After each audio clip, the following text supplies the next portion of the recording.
যদি বলা হয় বিনোদন দেওয়াতে কে সেরা, তাইলে আসবে তালহা ভাই।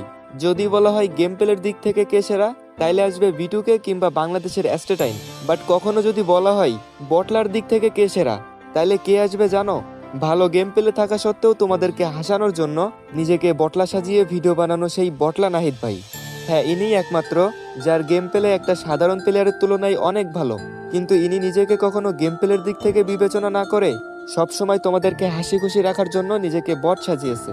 গাইজ, একটা জিনিস চিন্তা করো, একটা মানুষ কি কখনো চাই পাবলিক তাকে প্রো প্লেয়ার না ডেকে বট নামে ডাকুক? না, কখনোই চায় না। কেননা একটা বটলা প্লেয়ারও কিন্তু মানুষের কাছে সম্মান পাওয়ার জন্য নিজেকে প্রো প্লেয়ার দাবি করে।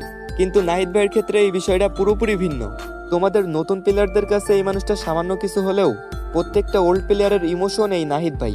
সময়ের সাথে সাথে ইনি হয়তো আমাদের কমিউনিটিতে আর নাই, কিন্তু প্রত্যেকটা ফ্রি ফায়ার প্লেয়ারের মনে নাহিদ ভাই সবসময় থাকবে।